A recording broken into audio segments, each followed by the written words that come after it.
The Celtics have not, in the last 5-6 years, they haven't had a guy like this who can stretch the floor. You're going to have to work hard on both ends against Porzingis. And I think he's been a very, I don't want to say a surprise, but I think we found out he's actually an above average defender.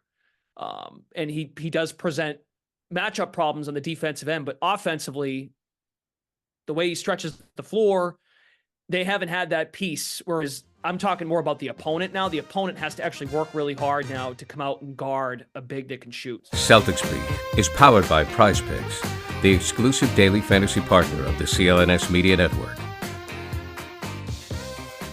What's up, everyone? Welcome to another edition of Celtics Beat. It is the last one of the regular season, which means the next time we join you, and actually I don't think I'll be part of it. I think it's going to be Evan, whoever he is with. Evan Valenti is here. I'm Adam Kaufman. I'll be on vacation, so I won't be around for the round one preview, whoever it is the Celtics wind up getting, and we honestly don't know yet with the jockeying for seeding that is happening in the Eastern Conference. We'll touch on that a little bit later on, but Celtics are incredible. We know that. They're just dicking around at the end of the regular season at this point in time. They're 62-17, 3 games left, all at home against the Knicks, the Hornets, and Wizards. It's just a big bucket of suck.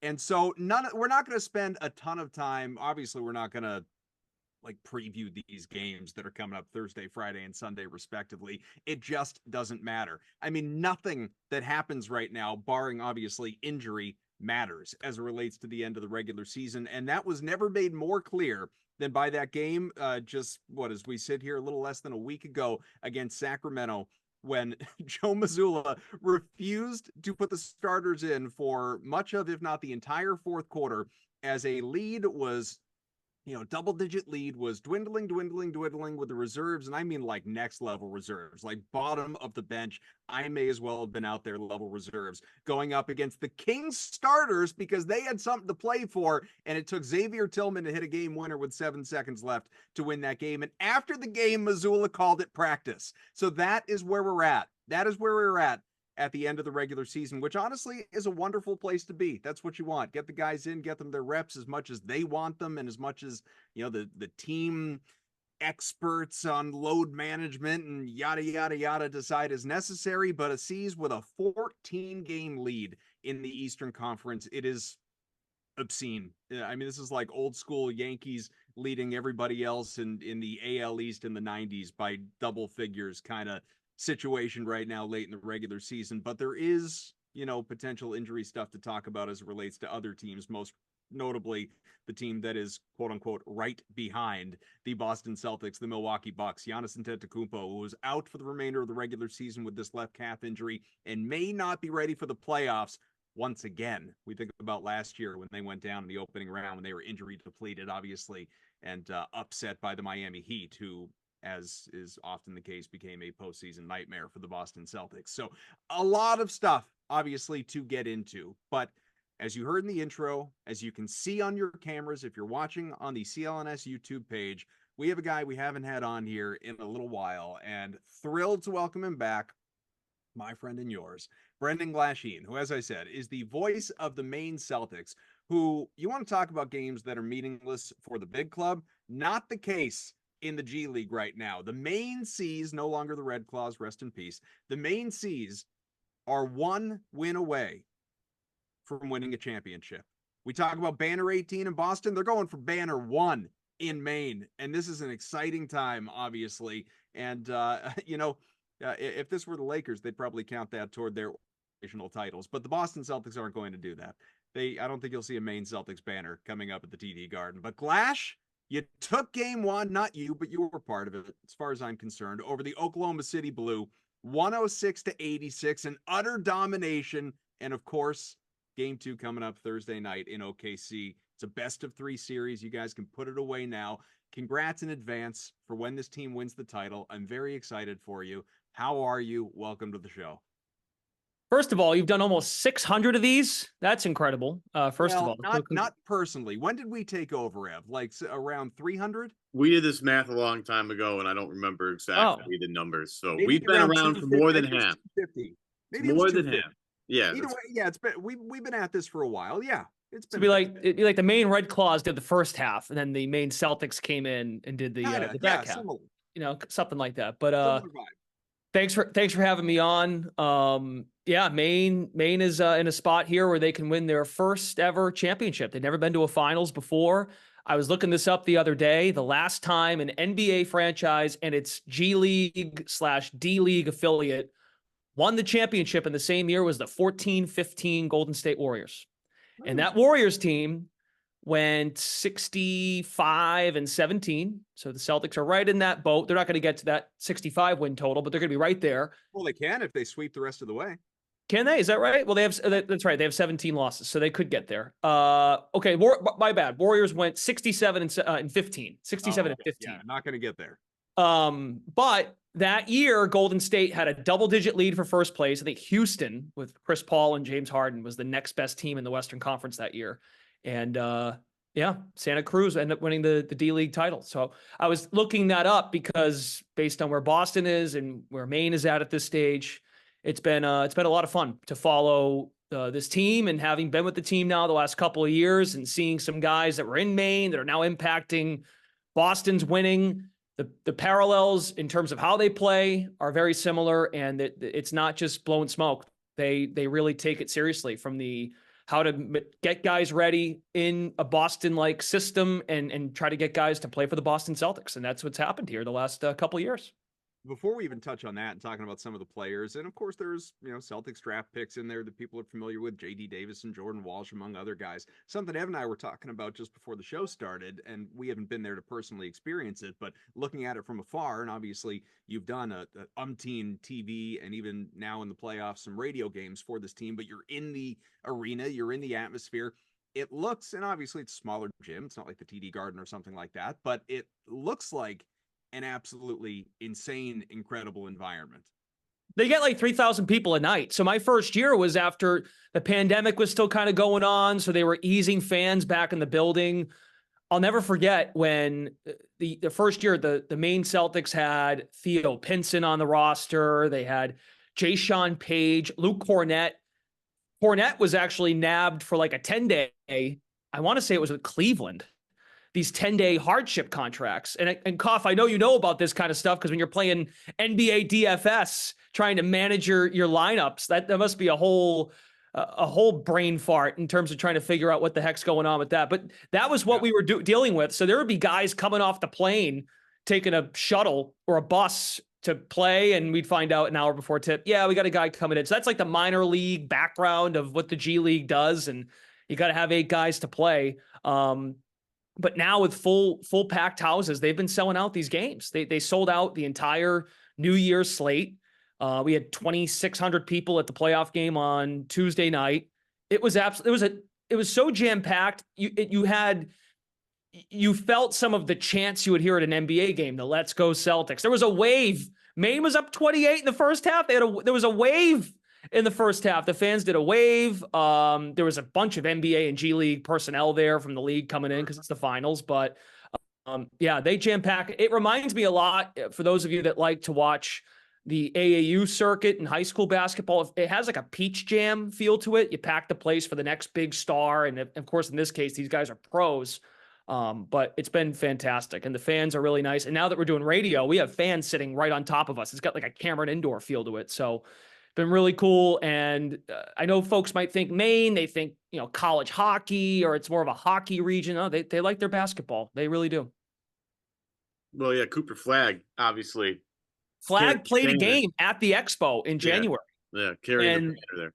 Some of the ticket prices to go watch Cooper Flag, I think we played on a Thursday, and then Maine was off so it was like a Thursday, Saturday series. The G League does a lot of series kind of things with teams just to save on travel and whatnot. And we played Thursday, Saturday. Cooper Flag had a game at the Expo on Friday, and ticket prices were in the $80 to $100 range to go watch him play. Then he would play down the street downtown at the Cross Insurance Center. But yeah, exactly to your point. I mean, it's one of the oldest buildings in the country, the Portland Expo, and they do track and field events. They do a bunch of high school basketball. The Cooper Flag thing is the next level of high school basketball. But yeah, they do a good job. They really do. And I don't remember her name. You guys might know. I don't know for sure. But the woman who does the Celtics in arena hosting, she's come in and done a couple of our games. She'll do like a dual host. So they integrate some of the Boston stuff with the game presentation. They do a fantastic job with it. So Glash, get us go up to ahead. speed a little bit here, because a lot of people like myself, we're only really following how's Jordan Walsh doing and how's Sure. JD Davison progressing. And, there's a little bit of, there's some obvious attraction to Kada, who just got a contract, Sure. well deserved, right? When you look at the G League landscape, where does this team fall in terms of talent? I mean, look, they're in the finals. They just beat their opponent by 20 points in game one. Mm-hmm. The three of us, based on your suggestion, are feeling rather confident about the ability for Maine to win this whole thing. And yet, is this a shock to you that they're here at this point? They were in 9th place at the end of February, and you guys were just talking about it. I think Adam was just talking about the East, and after Boston, between 2 and 9, it's a jumble, right? It's a cluster of teams that could get to 2 or get to 3, and teams are fighting for home court. You got to win your division to secure that you get a higher seed, and you've got Miami and Philadelphia just trying to tread water and get stars back in their lineups and whatnot. Well, the East in the G League was like that all year, 1 through 13. So Maine was in 9th place. So 6 teams get in each conference. Maine was in 9th as of the end of February. They would win 2, lose 2, win 1, lose 1. And that's the nature of the biz when Cade is with Boston all year. And then Walsh might join Boston on a road trip. I think there was a trip where they went Miami to Dallas. And Walsh had an assist at the end of the Miami game. It was one of those TNT games. And then he's from DeSoto, Texas. So they wanted to get him on the road. He saw some family. JD might make a trip. Peterson was getting some time at the end of December when they went on the road to play the Clippers. He's from California, or he played his college basketball in California, I should say, at USC. But like taking out the family ties that they also, Boston might have a need because you're resting a Porzingis, so you need Kada, or you're without Drew Holiday, so you need an extra guard. JD's going to get the call. So that's the nature of it, right? You're going to just kind of hang around, tread water, but the talent was there. We said all year, if Kada was with this team like Walsh was and played 40 plus games, I think they build a pretty considerable lead in the conference. That was not the case. And they went on a huge run. They won 10 of their last 12. They went 9-2 in March. They had Kada for half of those games in March. And they've put it all together with Peterson, who was on the Sioux Falls Skyforce, the Miami Heat affiliate. Put 2 and 2 together. You play your NBA games in Miami, but maybe to keep the G League team sane, we're gonna keep you guys in South Dakota to make sure you guys are focused on basketballs. There's no G League team in Miami for those guys, but Peterson's been a good story. JD's been with the team for 2 years, so they only brought 2 guys back from last year's team, in Davison and Tony Snell, who is just throw him in the mix. He's 32 in the NBA for almost a decade and consummate pro. Extension of the staff, all those cliches, but it's true. So we always had the feeling if they put it together and they got home games because of how great their home court is, because across the G League, there's no home court like Maine. You can pack a place with 2,500. Some of these teams play at NBA facilities. So when you watch a game, I think there was a playoff game last Tuesday when Indiana played Delaware, and it's at the Pacers' home arena, and they're showing wide shots on the broadcast. I'm like, you might want to tighten this up because there's not many people there.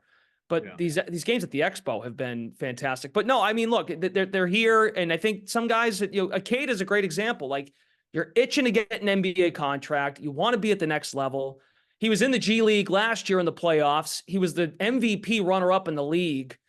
But they've instilled this, like, they all play for each other. They're sacrificing. It's very similar to what we're seeing in Boston. Of course, at a higher level, these guys make way more money. There are more expectations, but these guys could have at any point could have just said, all right, we're going through the motions. Let's wrap this up so we can go to our off season, get ready for summer league and figure out what's next for me. But they've all done it for each other, and they've pieced it together to go on this pretty awesome run. Well, that's kind of what I was wondering, and I'm thinking of like in hockey, you'll have the Black Aces, the minor league guys that get called up for the playoffs that really, barring significant injury, have no chance of sniffing playing in a playoff game, but they're there for practices and to be extra bodies and participate. Sure. I'm sure, obviously, some of these guys from Maine, whether it's Kada or Davison or Walsh or some of these guys, they're going to come up. They're going to be the same thing, depth for Boston that, hopefully never sees a game, no disrespect intended. No, I get it. Yep. Yeah, they're going to be there to help out. So that in mind, some of these guys, and again, I'm just thinking about some experiences that I've had working in minor league hockey in the past. Some of these guys, you could just really tell it's some years like going out chasing a championship and at that time the AHL, with you, we're talking about the G League.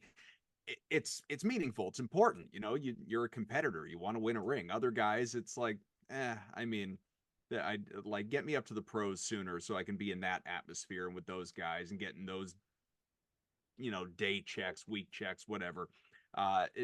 What's the vibe around this group? I mean, I realize they're only a win away, so I think I probably know the answer to the question even as I ask it, but how important does it seem like it really feels to this crew to go out and to be where they are in the first place, and then obviously to finish the job?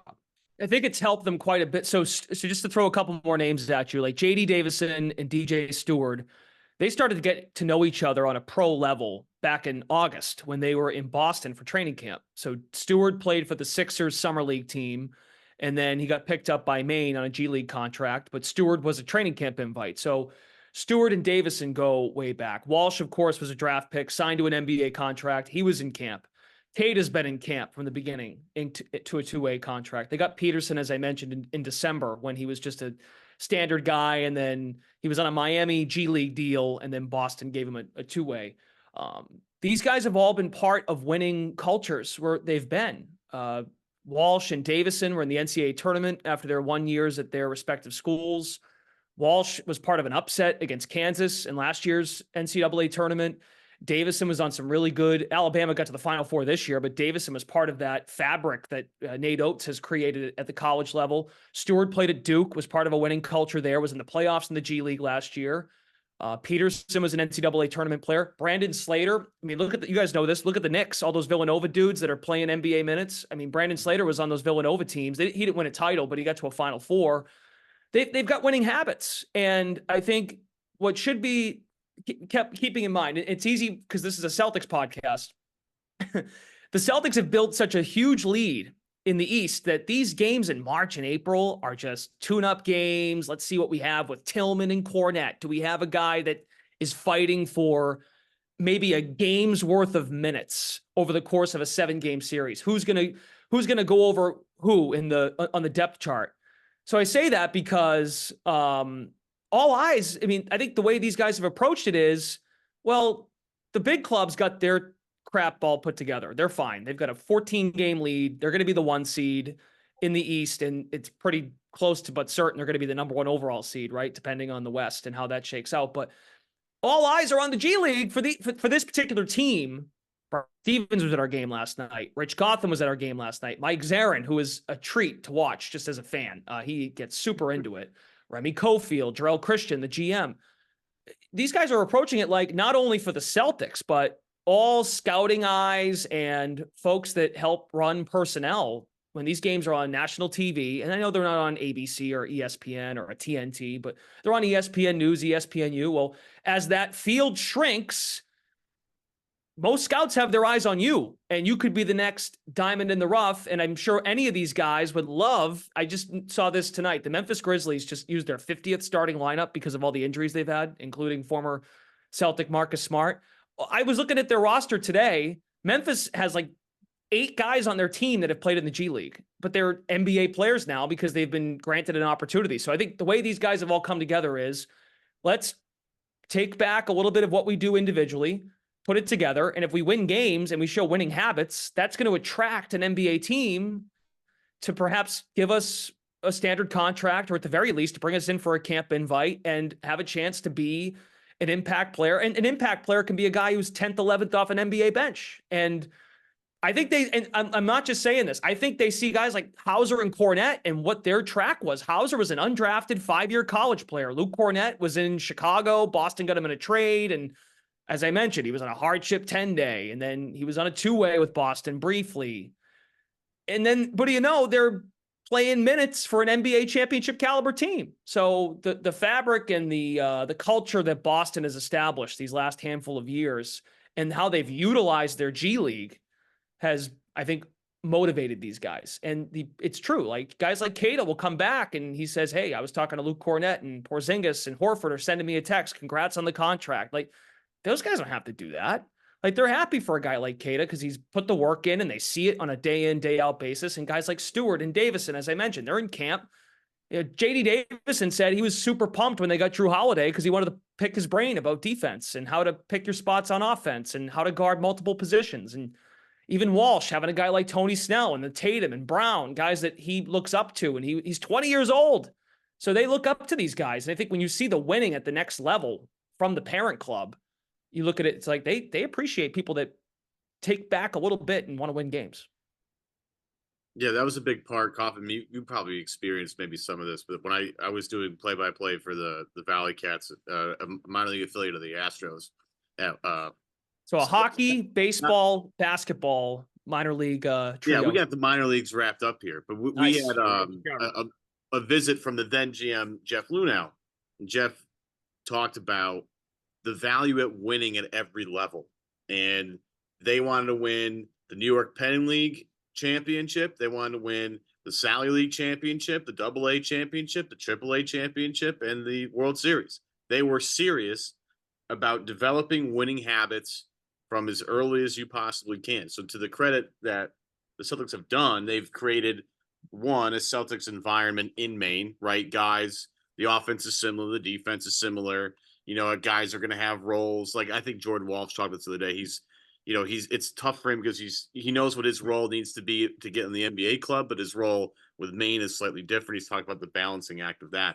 But the thing that you can take all the way through with you is winning and winning at every level. And if you're winning G League games and you do what it takes to win G League games, that translates. And I think it's admirable that they're trying to create this sort of culture, not just within their own locker room, but within all the locker rooms that embody the Boston Celtics. So that's pretty awesome to hear that stuff, because as you look, as much as we all want to sit here and say this core of the Celtics is going to be together forever, we all know that's not the case.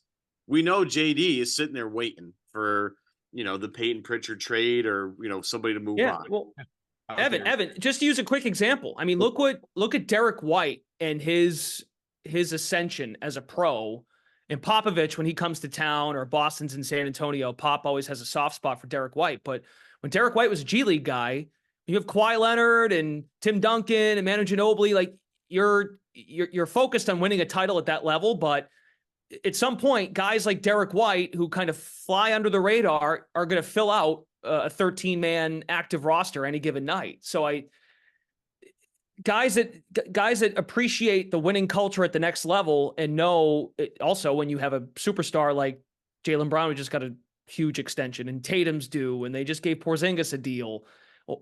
If the money's going to be at the top of the roster, you got to find your Hausers, you got to find your Cornets to fill out your roster at some point down the road. And I think that's kind of the path. And I'll add this too. I mean, look at all the teams that are out of it in the East now: Brooklyn, Toronto, Charlotte, Washington, Detroit. We'll see those affiliates come in. So Motor City and Capital City and Greensboro and the team in Mississauga that comes down from Toronto. And then you've got Long Island. Like some of these teams that are bad in the NBA, they're just kind of throwing crap against the wall, hoping they can find a two-way that just has some buzz, has some talent, and then they can go, boom, look, we found a guy that can maybe play like a sixth man role at the NBA level. Whereas this team is like, they're telling Walsh, we want you to be able to come to our team and be Jason Tatum and or Jaylen Brown's backup and come in and give us 15 minutes and be a stopper defensively and knock down shots. And that's the give and take. Do you want to go to an NBA team that doesn't win games, or do you want to be part of a winning culture and then be part of a team that could maybe win it and you're part of it in a rotation piece or just on the NBA roster? Prize Picks is America's #1 fantasy sports app with more than 3 million members. It is the easiest and most exciting way to get on the action while you watch your favorite sports and players. You just pick more or less on 2 or more player stats and watch the winnings roll in. Prize Picks is so easy to play. I can make my Celtic picks and make my entry in less than 60 seconds. Quick withdrawals and easy gameplay and an enormous selection of players and stat types are what makes Prize Picks the #1 fantasy sports app. Celtics and NBA fans, you can get in on Prize Picks in 30 states across the country, including California, Texas, and Georgia. On Prize Picks this week, I'm selecting Jason Tatum to dish out more than 5 assists and his teammate Jaylen Brown to have more than 22.5 points. Download the app today and use code CLNS for a first deposit match up to $100. Pick more, pick less. So look, obviously, like we all know the names. It's Davison, it's Walsh, it's Cada to a degree. You know, he's not a Boston draft pick like the other two. But as you know, you're not a scout, but you watch these guys on a regular basis, obviously, and you also have conversations with the coaching staff there pretty regularly. And you've interviewed Brad, and you know, I don't know if anyone's ever able to get Zarin on the mic, but you know, there's a collection of influential people and scouts I'm sure you've had some off the record conversations with as well. Is there anyone, not that the big club is in need of anything right now, as you alluded to, that changes. You know, you look at Derek White and what he, you know, the hurdles he had to climb, not only to serve a purpose in San Antonio, but he gets traded to Boston, a deal that some people did question at the time. And, you know, eventually has to leapfrog Marcus Smart, Malcolm Brogdon, become the player that he is now today, who's going to get a nice fat new contract here. So as you look at that, you know, group that exists in Maine right now, I mean, how do you handicap the chances of some of these guys that we talked about getting to the NBA, whether it's Boston or otherwise, getting to the NBA and becoming impactful players? Well, again, a lot of that has to do with what the choices are made at the NBA level, and what it comes down to contracts and all kind of the things we just went through, right? When you have two max. Who do you think has the skill to develop? Oh, I see. Okay. Well, I think Walsh can serve a role on a winning team. His 3-point percentage is up from his 1 year in college. He can. When you say serve a role, like be a rotation guy? Be a rotation guy. And he can, so his shooting percentage has gone up, and he can defend multiple positions. He's 6'7". He's 6. They list him as 6'6", but his wingspan makes him, he can guard fours, he can guard threes, he can guard the ball.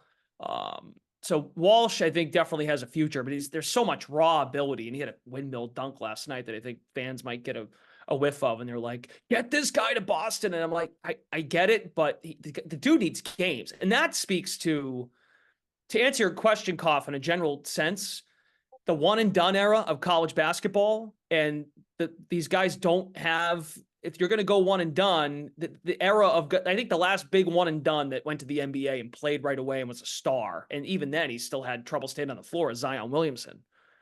And a lot of these guys go to teams that aren't very good. Like Cade Cunningham was a big name a couple years ago, and the Pistons aren't any good, and Cunningham has missed games because of injury or whatever it may be. But the G League as a whole has grown from the one and done. And I think the NBA and the Celtics more specifically are trying to really use that as a next step, and they make it about their team. Now, as you said, Davison, Walsh, and Cada, because of the two ways, and Peterson too. I should throw Drew Peterson in there because he's on a two-way. Walsh on assignment.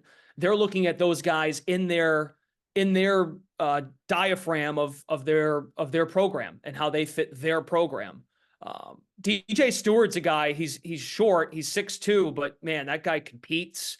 He makes big shots, off the dribble, can play off the ball. Him and Davison have been fun. We call him initials because he's DJ, and then you got JD, so we just call him, we just came up with a dumb nickname like initials. But DJ Stewart's been a G League guy, off and on as a two-way. He's on a G League deal with Maine. He's a guy to me that feels like he wants that chance to be a two-way and be part of an organization and someone to take a chance on him. But he comes off the bench as a sixth man, and he's a sniper. He's a game changer. Can take it to the basket, even at his height. It's not as big as some other talented two-ways in the league, but he can shoot it too, off the dribble, come off a screen and shoot it. So he's a shifty guard that has a future, I think. Peterson's another one where he could be. He's got that Hauser body type, 6'8", 6'9", catch and shoot, come off a screen, can guard multiple spots. Joe Wieskamp, who, speaking of the Spurs, Wieskamp was a second-round pick of the Spurs in 2021, was bouncing around, and then Jarrell Christian went out and got him and said, hey, he's a guy that could fit what we do, and if he comes in and does what we think, what he's asked of him and what we think he's capable of, he can also fit into our group as a space a pace and space guy who can shoot, defend, and Wieskamp's numbers since he's come to Maine have shot up exponentially as a 3-point shooter. So those are some other guys that are part of the deal in Portland. Yeah, the thing with Wieskamp was I remember when he first came out. Sorry, I was hitting my mute button here. My fault, man.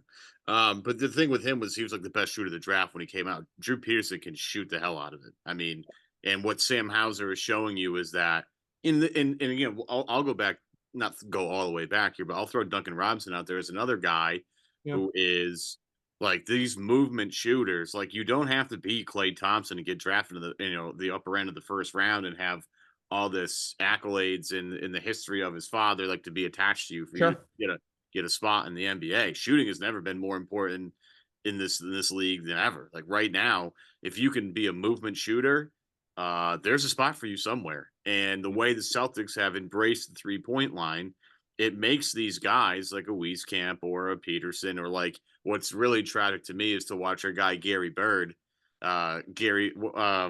What the heck's his last name? It's not. Is it Matthews or Gary Matthews or whatever his name is? They had him in there for a while. Gary Payton? No. It's a white guy that I can't quite remember his name. Yeah, Matthews. What? It's Matthews. Yeah, it's Matthews. Yeah.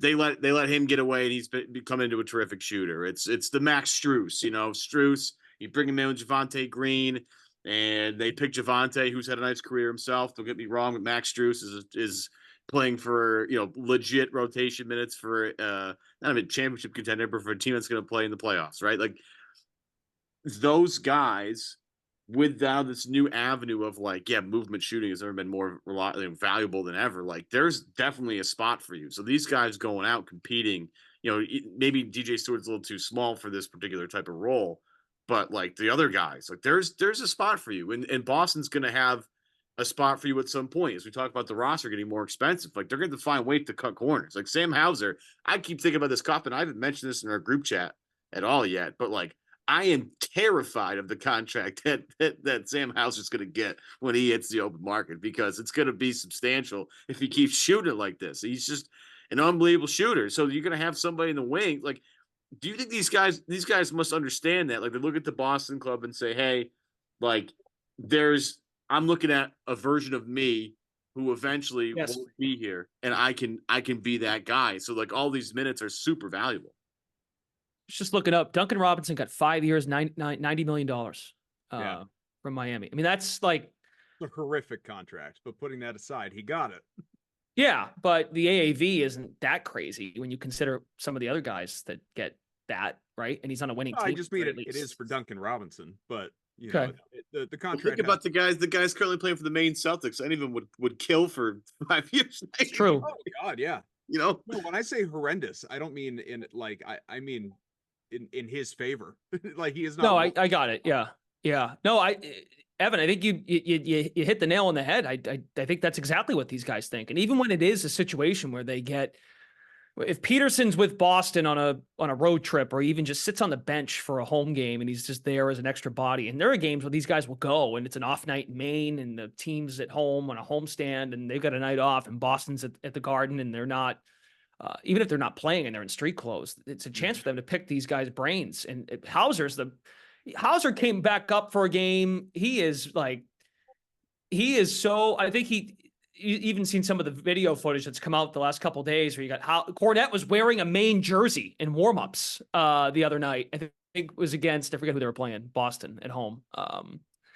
But they do pick these guys' brains, and Hauser and Cornette are two excellent examples of this, because they are actually playing Hauser more regularly than Cornette. Cornette's almost like it's like a spot starter in baseball, right? They'll give him a spot start or a spot backup role when Horford's out on the second night of a back-to-back, or Tillman's wasn't quite ready yet getting involved with the team. Porzingis, the nights they manage him. It's exactly what that runs through their mind. And I think they think of it also like, oh, it's not just Boston. Like, this is what the league's turned into. Yeah. For a guy like a Peterson or a Wieskamp, or even a guy like Walsh, who's got a little bit more raw ability across the board, not just to be a role guy, but maybe in the NBA with a lesser NBA team and play more. But that's the give and take of what being part of the Celtics is. Well, it's to that point exactly. Guys are not at this level. I mean, what I feel like most people know this. I think it's kind of common sense, but there's no like organizational loyalty. Like guys in Maine are No, not thinking about how do I get to Boston. They're thinking about correct. how do I get to the NBA. How do I Correct. get to an opportunity that exists for me with anyone in the association? They don't care about the Celtics. In fact, they look at it and say, I'm going to get my opportunity here in Maine and take advantage of it as best I can. I can see there's no opportunity. There's no room for me in the roster in Maine or in Boston, but so long as I make an impact down here, somebody's going to come calling. And so that's the objective. While you're here, Glash, and I don't want to go too long with this show, but I want to mix in a little bit of NBA. You don't just talk G League, obviously. You know what's going on in the association. We're talking about the playoff seeding and the jockeying for position. I just want to point out, because I just noticed this, it's not at all relevant to Boston, but I just think it's funny. So in the Western Conference, where I mean, that is very much in flux right now. I mean, Minnesota and Denver are still tied for the top seed. Oklahoma City only a game back. You have the Clippers, Mavericks, Pelicans, Suns, pardon me, all separated by just a few games.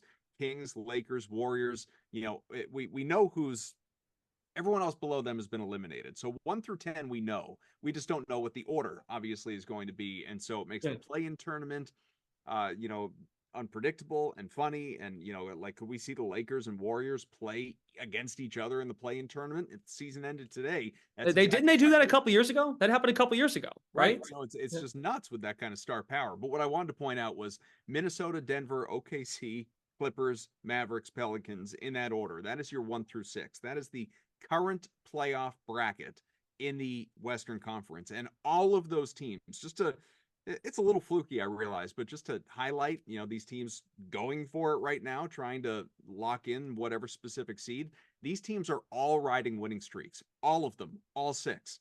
It's just kind of nuts, not as much so in the East or even among the play-in teams. But the Eastern Conference, which obviously people care more about, we know the Celtics are firmly locked into their spot as the top team, not only in the East, but in the NBA and by a wide margin. And then the Bucks are the only other team, guys, that have clinched a playoff spot in the East. The Knicks, the Magic, the Cavs, the Pacers, the Sixers, the Heat, all right now are separated by 3 games. Yep. 3 through 8, separated by 3 games. So any of them could be playoff teams or could be play-in tournament teams. The Bulls and the Hawks are locked in, however, in 9 and 10, in whichever the order winds up being. So we know they are playing in the play-in tournament against each other. But everybody else, it's TBD. And we have had injuries, load management, whatever, all over the place. The East is just, it's thinning out. I mean, I don't want to say this is an easy road for Boston. Weird things happen. So and injuries happen, as is happening elsewhere. So I take nothing for granted. But right now, if you are the Boston Celtics, and if you are healthy, you have to feel good about what's happening around you in the East and the potential inevitability of a showdown with, Jokic and the Nuggets on the other side in the NBA Finals. It's what people want. I mean, maybe people don't want to face Denver because that's scary as hell, but it's what, the NBA, I'm sure, would love to see. And what do you make of what you've seen so far? Not so far, but what exists right now in the Eastern standings, and whether is there a team, Glash, that you look at and just say, all right, that's the biggest threat to Boston, especially when you now consider the injury to Giannis? Sure, you guys have done this before, like Miami, right? You can't rule out Miami. Yeah, but but can you or can't you? Like, you can't rule out Miami because of PTSD. But if you remove that, can you rule out Miami?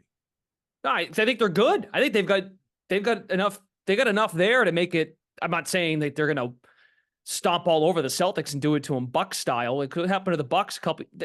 Here I am. I say that, and they had a 3-0 lead in last year's conference finals. I respect Spoelstra. I respect Butler, and not just Butler, but what Butler has injected into that team in their belief. And it's kind of like it's got a.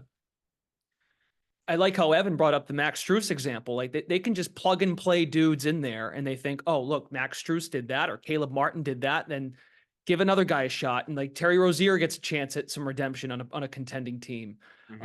Cleveland, I thought going back to last year, I know Boston played them back in December and took a 2-game home series away from them on a Tuesday and Thursday, I think. But Donovan Mitchell, I don't know if he wants to be there. Doesn't seem like it.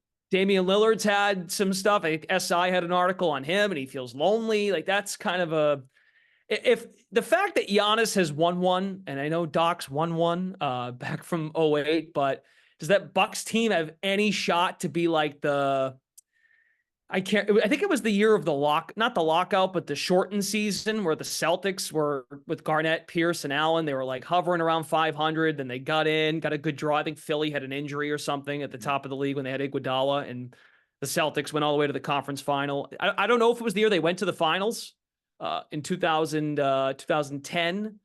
But anyway, like, do the Bucks have that in them? Because they have won it before. At least Giannis has, Lopez, Middleton, Bobby Portis. Like, they've got guys who've done it. I'm reaching to answer your question. Orlando's got nothing to lose. I think that's a great year for them, and some of the length they have along their front line can be problematic. I'm curious to see how Porzingis looks in a playoff series and playing every night and game planning against the same team. I'm not too worried about Tatum from this standpoint of like game planning for the same team every night in a playoff series. The only guy I really haven't seen do that is Porzingis, because he hasn't been on many winning teams. I guess he won some games when he was in Dallas, but Miami, I don't worry about Philly all that much, because I don't think it's going to be. I think Embiid, his style of play is great for the regular season, but I don't know if it exactly translates. However, I do like Nick Nurse as a coach. And Nick Nurse, fun fact, was a G League coach in the Raptors organization and worked his way up. And he plays his guys a lot of minutes. It's got like a Thibodeau feel to him, but they play hard every night. And I think they're maximizing what that roster is with the Tobias Harris contract and whatnot. So, and the Knicks, Jalen Brunson's a good story. The Villanova guys they've put together, they've got a culture, but I don't think talent-wise they're there. They almost remind me of IT in the Celtics. Like, Brunson's just having this unreal season, and they're just riding his coattails, and we'll see how far he takes us, kind of thing.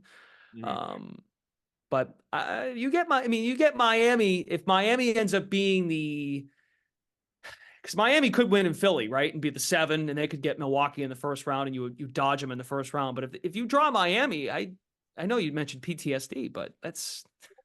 Well, I could also see them knocking off the Bucks again without a doubt. That too. I mean, if Giannis isn't available or just isn't remotely 100%, I mean, I wouldn't assume any sort of success from the Bucks. I mean, before the injury, they haven't been any good, and basically since Doc took over. I know. And Adebayo, to me, I thought Adebayo was fantastic in the bubble year that they went to the finals against, but he hasn't. At least against the Celtics, Adebayo hasn't been really an issue, right? It's been Butler and shooters. It's been Butler and spacing and kicking it to guys. And so it was a problem. Yeah, in the Eastern Conference Finals, when they played him in the bubble, Bam was a huge problem.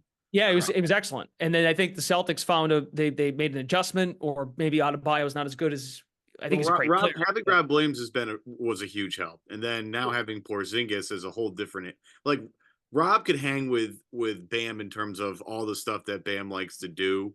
He takes away Bam as a lob threat. If they didn't have Rob, I just have PTSD of watching all these alley-oops to Bam, because they didn't have any rim protection without Rob Williams. Then they have Rob, but it makes life easier in certain regards. And then but Bam is a hell of a defensive player, can roam all around. What's interesting about this version of the Celtics is they're able to kind of reel in what Bam can do as a defensive playmaker. Bam just wreaks havoc as a guy that can just float around. And because Porzingis is a capable 3-point shooter, he's got to follow Porzingis out of the 3-point line. That's what, to me, is going to be real interesting if they play Miami. What does Spo come up with? What junk zone does Spo throw out there as a latch? Because it wouldn't shock me if Miami were to win the series, but it would have to be with some junk zone that I've never even seen before. Like, he'd have to come up with something really unique. And I think the world of Spo. I think Nick Nurse is a similar cut of a similar cloth of, we're going to be prepared for everything. Whatever defense we play, we've run it in practice, in games. No matter what we do, we have confidence in it. Just Spo's teams seem to be just slightly better at executing those things throughout a 7-game series. And I'm just curious to do with Bam, and then like what guy on Miami just goes crazy because some Yeah. guy is going to come off the bench. It's just going to be like Highsmith, right? Haywood Highsmith's going to come off the bench and shoot 42% from 3 on 7 attempts a game and bury them like Caleb Martin did last year. Then they'll make the finals, and you won't hear from that guy ever again. Like it's just like the most annoying thing in the history of basketball. Yeah. So, Koff, before you jump back in, to echo Evan's point, I think that's a good call out, because I think Porzingis, the Celtics have not, in the last 5-6 years, they haven't had a guy like this who can stretch the floor. You're going to have to work hard on both ends against Porzingis, and I think he's been a very, I don't want to say a surprise, but I think we've found out he's actually an above average defender, and he does present matchup problems on the defensive end, but offensively, the way he stretches the floor, they haven't had that piece. Whereas I'm talking more about the opponent now. The opponent has to actually work really hard now to come out and guard a big that can shoot. So your Embiids, Giannis, Adebayo, and even the guys in Orlando, Cleveland. Cleveland's got Mobley back, and Jared Allen's had a fine year. That's a different dynamic than previous teams. 3-pointers if you let him.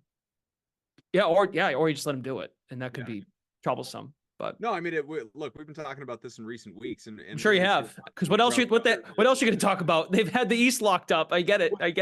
Well, not even just that. I mean, the fact that, especially now that year one is just about in the books in terms of the regular season, Porzingis has absolutely exceeded my expectations, and I, came into the year with a reasonable bar for him. But he's cleared it. He's been everything I think they were targeting and more so far. It's the other sort of side of that coin. And, Ev and I, we get into this a lot with our buddy Seth on our group thread. It's never been about the regular season. It's been about the playoffs. Yeah. And, what is the impact going to be there? And can he handle the physicality of it, the grind of it, be reliable to be on the floor, all of these things. And that's not, I don't bring these things up to imply that he can't or won't be. It's an unknown. It's just, we don't know it. We haven't seen it before. Never mind in Boston, period. We really haven't seen it before.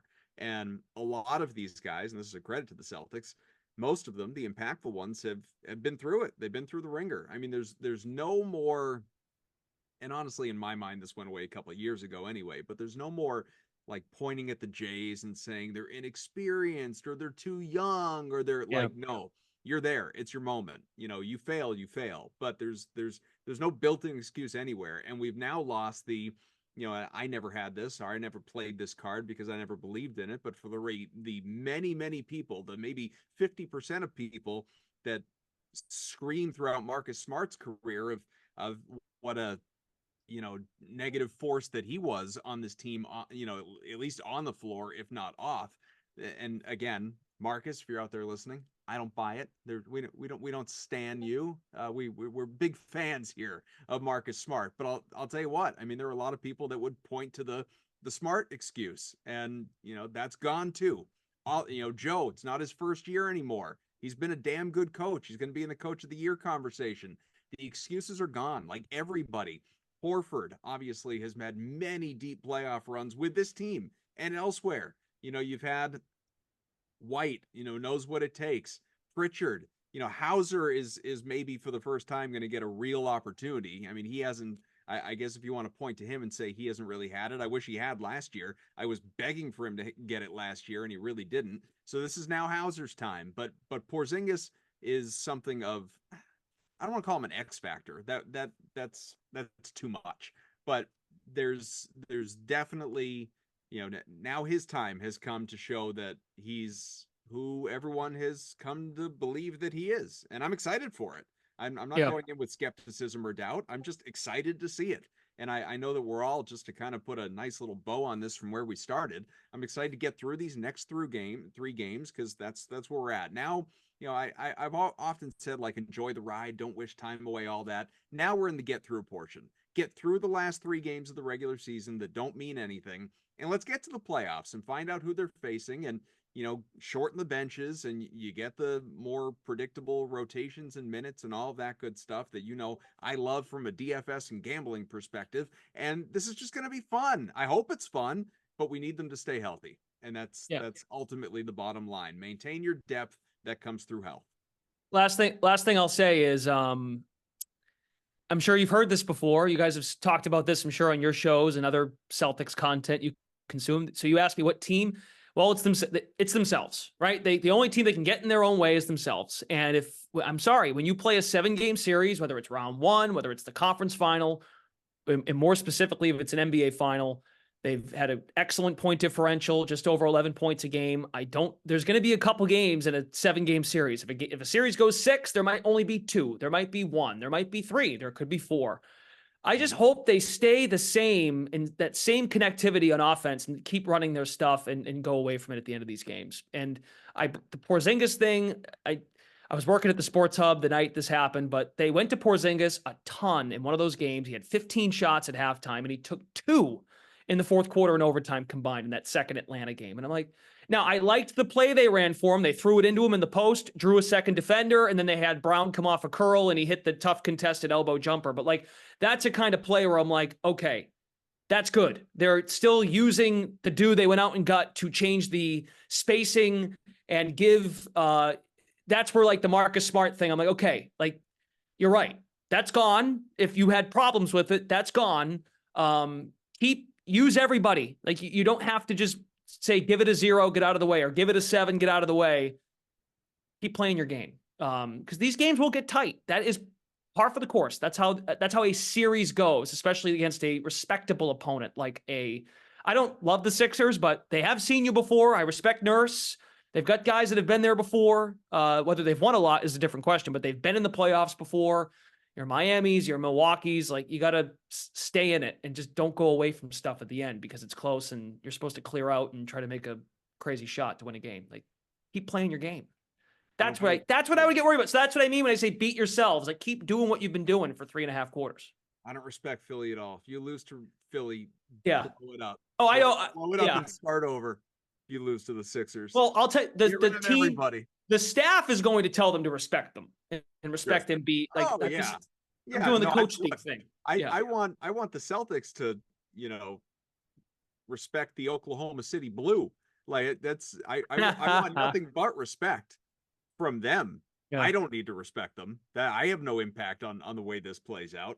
But I think one of the more, it's just to your point, like if they get Miami, like one of the more underrated things about this team the last half decade, they didn't smoke them, but remember the Nets series when they had to play Durant and Irving, and everyone's like, "Oh no, they got to get the Nets in the first round. How worried are you? Are they up for it? Do you like this draw?" And they swept them. I'll tell you what, that's about as closely contested a sweep as you'll ever see. Exactly.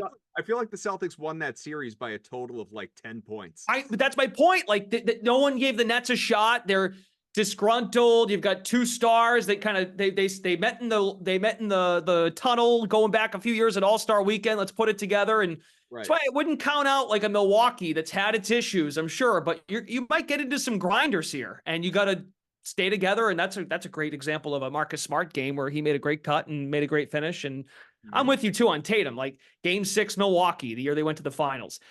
Philadelphia last year. Like he's had some moments where he's had not just the end of the game, one specific possession, but put together a quarter, put together a half. Yeah, those excuses are out the window. But use the pieces you went out and got because you got a champion in Holiday. Porzingis is a complimentary piece on a title team, I think. So yeah. Anyway, that's all I got. And then I think the Maine Celtics are going to win the championship. I think Thursday night. That's how I'll wrap it on my end. You see that? But before the big clubs championship push begins, we got a championship to crown still in the G League here. The Maine Celtics, the Oklahoma City Blue. Thursday night, Glash should be on the radio broadcast. Are you where can the people find you if they want to listen? I don't know. So I think our mutual friend Evans Boston is going to have the Comrex, and he'll be out there because he's also our director of public. I know. Well, it's G League budget, man. They can't send us out there. They got to travel you out there. I love Evans. I do. But Evans Boston. Evans called the national championship for Syracuse back in 2003. I was just going to go there. He was on the call for that one. Now he's going to get to call this. Well, now I'm even more curious to listen. Yeah.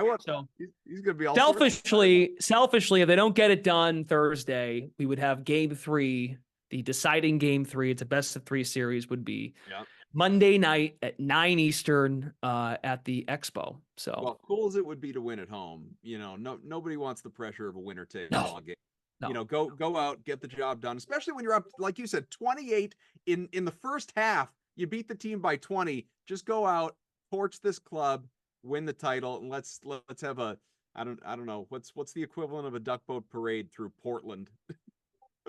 I mean, I We're don't know. we're going on a brewery tour. That's what we're doing. Yeah, a lobster tasting. There we go. I love it.